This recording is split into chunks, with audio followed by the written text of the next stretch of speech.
Hello, now we are going to start with Bloom filters. So, where are Bloom filters even used? These are data structures which can be used to check membership of an element X in a set of M elements. Here, and these can be used if you are creating like a web crawler or something, and you want to make sure if you have searched for X beforehand or not, and does it belong to the M elements you have already searched or not. So let's see what is the algorithm. The algorithm starts by saying that we have to create an array which is n comma 0. So this is the array. N is 11 here, and we have k independent hash functions. For the sake of example, we are taking two hash functions, and v is the value for which we have to check if it is present in the set of m elements or not.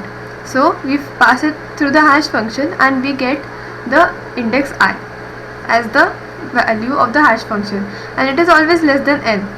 So here in this example, after calculating this, we always do a modulo 11 so that the index belongs in this array which has indexes 0 to 10. So for insertion, all we have to do is set the value of array of I equal to 1 at the index I. So for example, let's start with x equals 25. So these two hash functions hx and gx. Hx uses the odd values of the binary digits, converts them into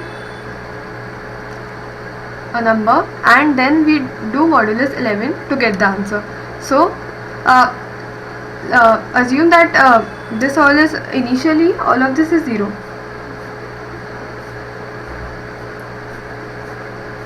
Okay, so for x equals 25,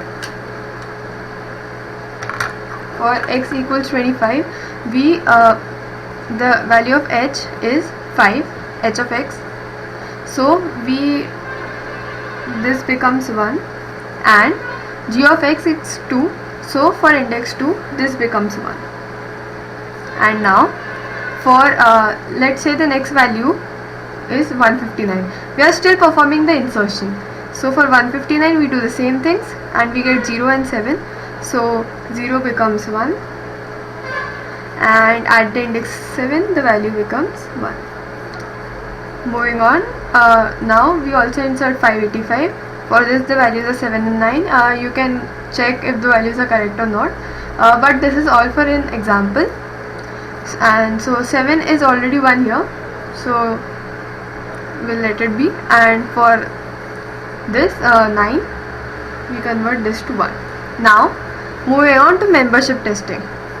If array of I is equal to 0, then new element for any I which belongs to the hash pair, else element already exists in the set.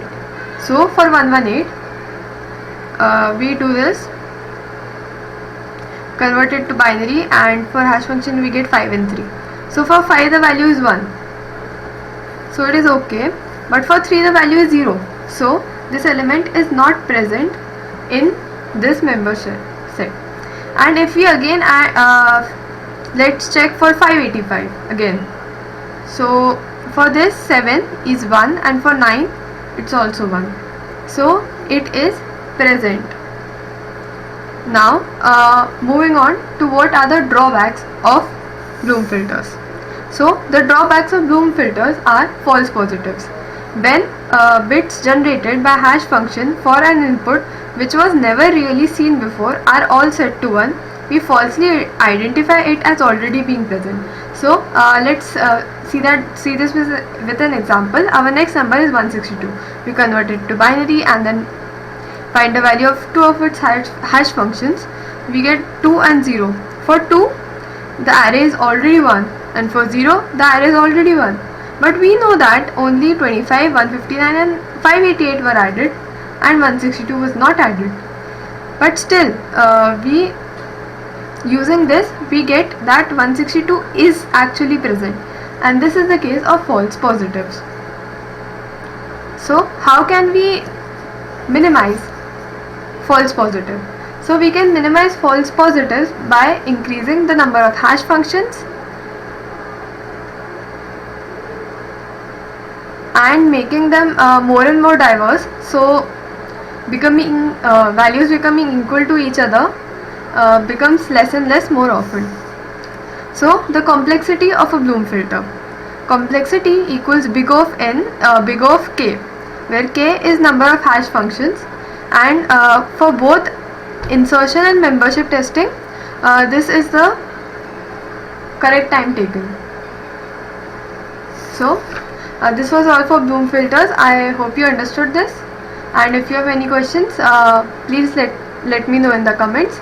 And also I've added a few links to the websites I've used to study this, and there is also one Bloom filters by example, where you can add various values and see how Bloom filters work on actual words where it is normally used.